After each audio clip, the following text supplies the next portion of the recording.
alors Abbas am na quand même loo xam ne dama bëggoon ñu waxtaan ci avant ñu terminer émission bi mooy am na ñu jàpp surtout du côté du pouvoir que ni su Ousmane Sonko nekkee di wax yi muy wax fan yi naan way du signer charte nanga ma naam c'est pas simplement parce que damay citer rek li ñu wax de il sait que le combat pour les locales est perdu d'avance pour lui am na sax ku ma dégg parmi les responsables de Benno Bokk Yaakaar ñu ne même Ziguinchor Ousmane Sonko mënu ko gagner. waaw mais xam nga bon ils peuvent bon de toute façon ils sont dans des élucubrations mën nañ ko def parce que bon de toute façon élection lañ jëm mais li may wax rek c'est eux qui ont peur. mais Abbas yow an sa candidature foo mujjee. yow it tamit wax nañu wax ak yow Abbas yow nga taxaw fi. mais man je suis dans une coalition da ngay doon candidat. non man je suis dans une coalition yow gars yi wax nga ni non doo bàyyi da ngay nekk candidat. waaw mais justement te yow kenn xamuloon Abbas. non comme temps bi dañu ko may. waxtaan wax dëgg sala Abbas yow booy génn ci mbedd dañu lay présenté nga taxaw nga ni da ngay nekk candidat benn xaw ma. mais Pape Matar yow dugg kaso rek génn bëgg a am. mais Pape Matar man je suis dans un parti politique.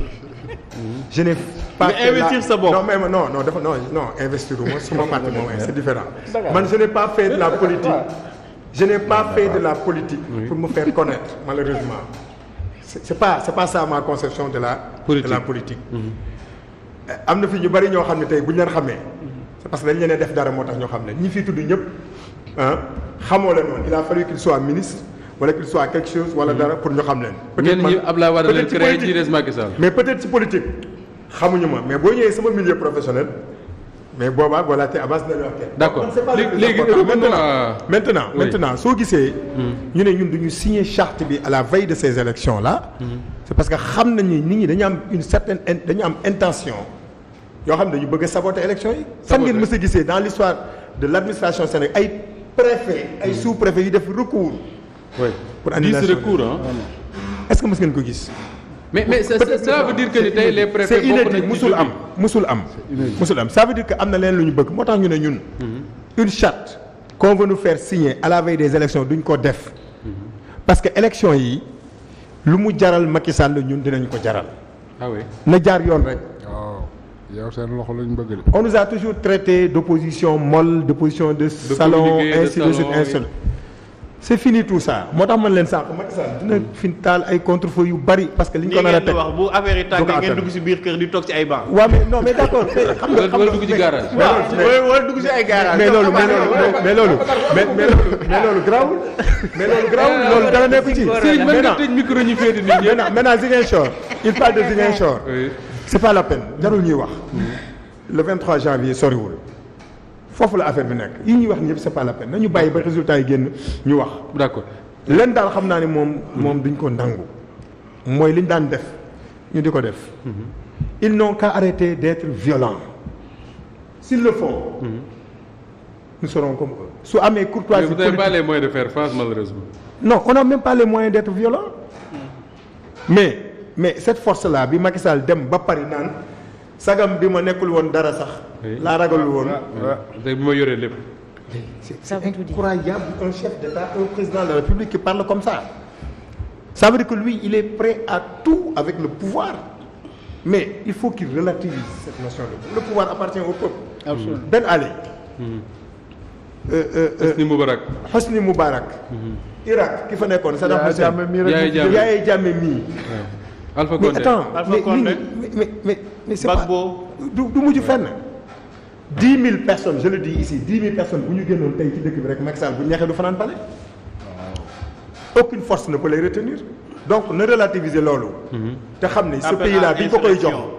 des personnes dañu dee. d'accord alors Abbas malheureusement amuñu jotu def un tour de table sur ça mais il faut ñu wax ci ak yow rapidement mooy le conseil supérieur de la magistrature bi ñu defee changement yi di bon dañu dégg Ousmane Sonko moom it mu def ci conférence de presse bon déjà Serigne Bassirou Gueye j'ai lu dans un journal Bon Débarras sans regret je crois que c'est Aliou Sow qui a écrit ça mais le nouveau procureur de la République le doyen des juges également dama gis déjà Ousmane Sonko commencé di dal ci seen kaw au nom de quoi. non mais en fait.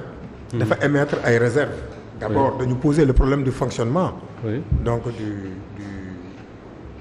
conseil supérieur de la magistrature. oui les gens savent que ni le ministre de la justice et le président ne doivent pas siéger pour l'indépendance de la justice. Et le ministre de la justice lui-même a fait un lapsus pour dire en envoyant Télico à Tamba, parce qu'on a besoin de son ex. Donc il dit que c'est eux qui l'ont envoyé là-bas. Et pourtant il parle, il nous dit sur tous les toits que en fait la magistrature est indépendante. Sur le cas du doyen des juges. Mais vous avez vu ce qui s'est passé en peu de temps. Xam nga nag suñu boy dañoo xarat. dañ ko nommé rek ñu dugg page Facebook am. page bi sax tëj na ko nag. ah mais dina ko tëj mais avant mu koy tëj. screenshot nañ ko c'est partout maintenant.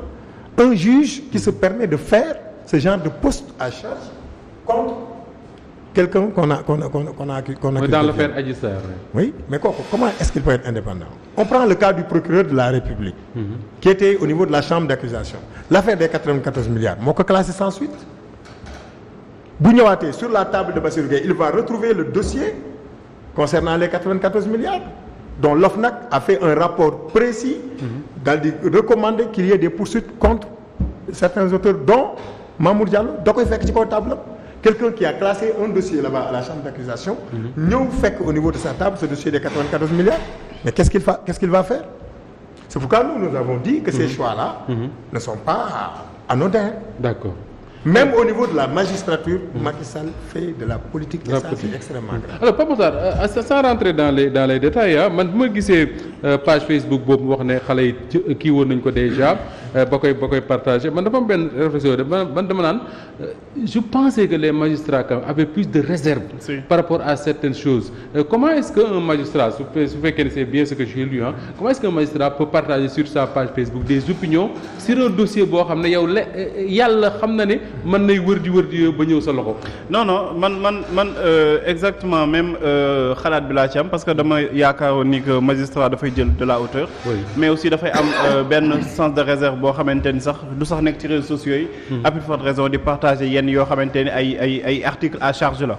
loolu nag ku ko def da ngay wane carrément que da nga partial. te dañu ni justice wala juge bi dafa war a impartial c'est-à-dire dafa war a taxaw dafa war a tëdd ñaaxaane. mais bu nekkee yow mi nga xamante ni ci yow nañu yaakaar yow mi nga xamante ni da nga war a tëddee ñaaxaanaay yow da nga am déjà benn opinion wala benn idée reçue.